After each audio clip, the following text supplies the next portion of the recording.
Very often we make a mistake that we use either lemon juice for curing acidity in our stomach. This is the HCl which is present in our stomach, which helps in creating an acidic medium that promotes the action of the enzyme pepsin over digesting proteins in our stomach. But sometimes due to the production of excess HCl in our stomach, we complain about acidity. The main cure or the important cure of this problem is to use some kind of mild base which will neutralize the excess acid produced in our stomach. We can see the neutralization reaction by the experiment which I am going to carry out. This is calcium hydroxide, which is base. Any metal hydroxide such as sodium hydroxide, calcium hydroxide, magnesium can be a base, but we can use only mild bases. Because strong bases such as sodium chloride, they are corrosive in nature. They are going to neutralize the excess acid produced in our stomach, but their excess basicity may cause damage and corrosion to the internal structure of our stomach. Let's have a view of the neutralization reaction. This is calcium hydroxide, which is base, and this is hydrochloric acid, or in simple words, HCl. The reaction between HCl and calcium hydroxide. You can see how vigorous this is. This is a strong acid and this is a strong base. The neutralization reaction which you can see will produce water and metallic salt. The salt will be calcium chloride, which will be formed due to the combination of calcium metal present in calcium hydroxide and chlorine atoms present in hydrogen chloride or hydrochloric acid. It's not complete, still we can see the remaining calcium hydroxide in its simple form. I'm going to add more HCl to make the reaction complete. Now you can say it's vigorous reaction. The end products will be nothing else but water and salt. In the same way, magnesium hydroxide, which is a mild base, can be used as an antacid which neutralizes the excess acid to give salt and water.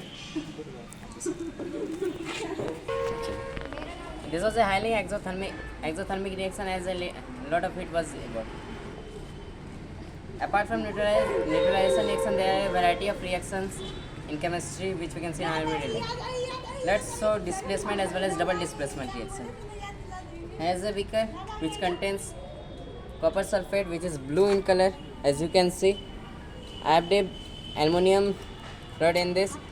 You can see that as aluminum is highly reactive than copper, you can find the reactivity of metals as high or low according to the reactivity series in which they are arranged.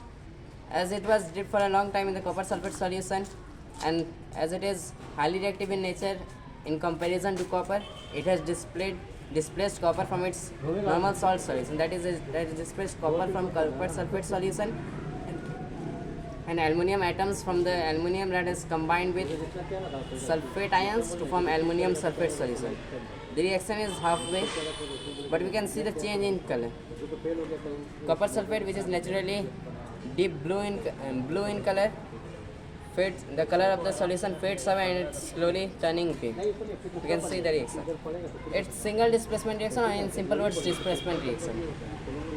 There is another type of displacement reaction, but in that reaction, exchange of ions takes place between two different compounds. Hence, we call it double displacement reaction.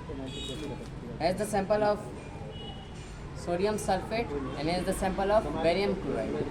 Sodium and sulfate ions are present in it, and as barium and chloride ions are present in it. Just like sulfate ions were displaced by aluminum, in this case, barium will displace sulfate ions from sodium to form barium sulfate, and sodium present in sodium sulfate solution is going to displace chloride ions or simply chlorine atoms from barium chloride solution to form sodium chloride.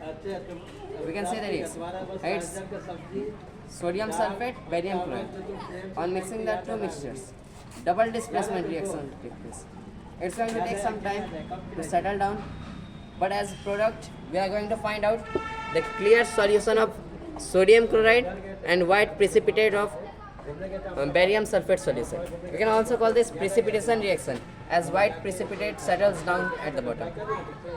Unlike the neutralization reaction, which was quite exothermic, after touching the bottom of the beaker, we can find out that it has become cool. So we can conclude that double displacement as well as displacement reactions are not exothermic, while they are endothermic reactions.